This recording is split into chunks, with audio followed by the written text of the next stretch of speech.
Hello friend, তোমরা সবাই কেমন আছো? আশা করি তোমরা সবাই খুব ভালো আছো। আমরাও কিন্তু খুব ভালো আছি।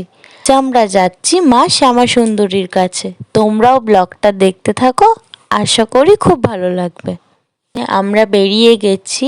আর জানো তো, আজকে আমাদের এখানে যাওয়ার কথাই ছিল না। মানে বলে না যে মা না ডাকলে যাওয়া যায় না, আজকে কিন্তু আমাদের যাওয়ার কথা ছিল বেলুড় মঠে। তো সেখানে আর যাওয়া হলো না, কারণ টাইমে হবে না। আর তারপরে কিন্তু আমরা ঠিক করেছিলাম আমরা যাব নৈহাটি বড় মার কাছে।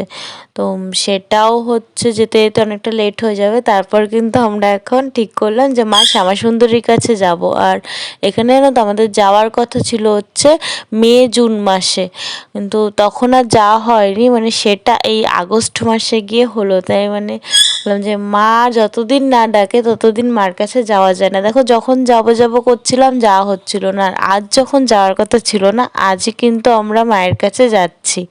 এখন আমরা আছি দমদমে।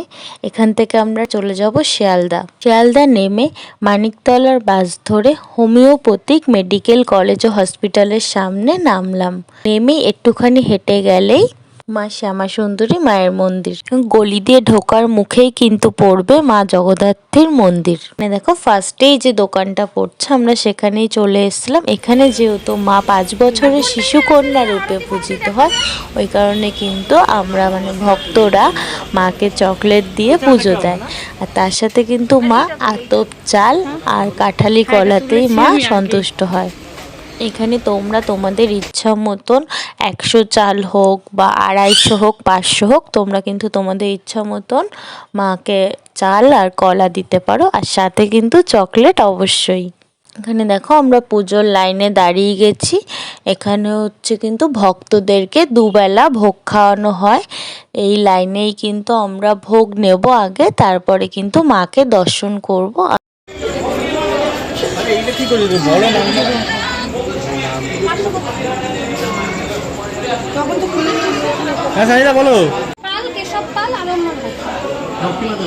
আর এখানে দেখো, এখানে হচ্ছে তোমাদের নাম গোত্র সব দিয়ে তোমাদের যে ডালাটা থাকে সেটা কিন্তু এখানেই জমা করতে হয়।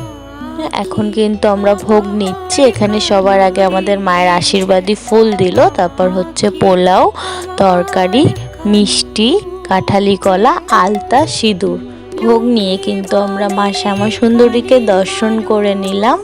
মায়ের পুজো ও আরতি কিন্তু অন্ধকারে করা হয়, কিন্তু আমরা মায়ের আরতি দেখতে পারলাম না। এখানে এসে জানতে পারলাম যে অমাবস্যা পূর্ণিমায় বিশেষ বিশেষ তিথিতে আসলে নাকি মায়ের আরতি দেখা যায়। শুনেছি যে আরতির সময় নাকি ভক্তরা মায়ের উপস্থিতি টের পায়, কখনো নাকি মায়ের চোখের পলক পড়তে দেখা যায়, বা কখনো মায়ের অবস্থানের পরিবর্তন ঘটে। যাক, আমাদের সেটা দেখা হলো না, কিন্তু মায়ের দর্শনে কিন্তু অনেক দুরারোগ্য ব্যাধি ভালো হয়, এমনকি কালসর্প ও মাঙ্গলিক দোষের মতন নানা গ্রহ দোষও কাটে। পরের বার অবশ্যই এসে মায়ের আরতি দেখব। ভক্তরা যে যা মনস্কামনা নিয়ে মায়ের কাছে আসে, মা কিন্তু কাউকেই খালি হাতে ফেরান না, মা কাউকে নিরাশ করেন না। মাকে দর্শন করার পরে কিন্তু আমরা ভোলে বাবাকেও দর্শন করে নিয়েছিলাম। মাকে দেখলে মনে হচ্ছে যেন সত্যি কোনো ছোট্ট বাচ্চা মেয়ে মুখে একগাল হাসি নিয়ে দাঁড়িয়ে আছে। তো মানে মাকে দেখলে সত্যি মন ভরে যাবে। তাদের বাড়ির মধ্যে মন্দির, ওনাদের কিন্তু প্রত্যেকের ব্যবহার ভীষণ ভালো। আর ভোগ কিন্তু এখানে সম্পূর্ণ বিনামূল্যে, এমনকি ওনারা যে ভোগটা দিলেন সেটা কিন্তু ওনারা আবার সুন্দর করে প্যাকেট করে প্রতিটা ভক্তের হাতে তুলে দিচ্ছে। বিরাটিতে নেমে টোটো ধরে নিয়েছি, এখন বাড়ি যাচ্ছি।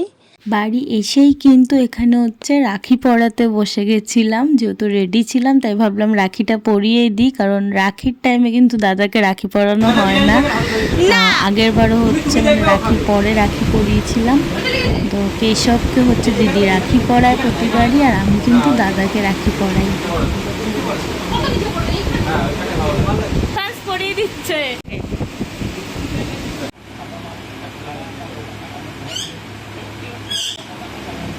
আমি এদের ভাই বোনের কত সুন্দর ছবি তুলে দিয়েছি ফটাফট, আর এরা আমাকে আর দাদাকে ছবি কি তুলবে আমাদের স্ট্যাচু বানিয়ে রেখে দিয়েছে। কত ছবি তুলছিল এরাই জানে। খাওয়াই তো হয়ে গেল। আগে আগে খাওয়াচ্ছে। আরে না, ভিডিও এমনি মুখে নিয়ে মুখে নিয়ে ফিরিয়ে নেবে। এটা কেমন? এটা পাখি। মাছ খাবি খাচ্ছে গা। আচ্ছা যেই দোকান থেকে আমরা ডালা কিনেছিলাম সেখান থেকে কিন্তু ফেরার পথে আমরা মায়ের দুটো ফটোও নিয়েছি। দেখো ফটোতেও মা কত সুন্দর লাগছে, আর ফটোগুলো কিন্তু ল্যামিনেশন করা রয়েছে, নষ্ট হবে না।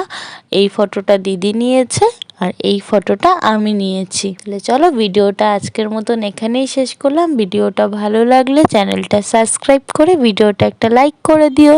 জয় মা শ্যামা সুন্দরী।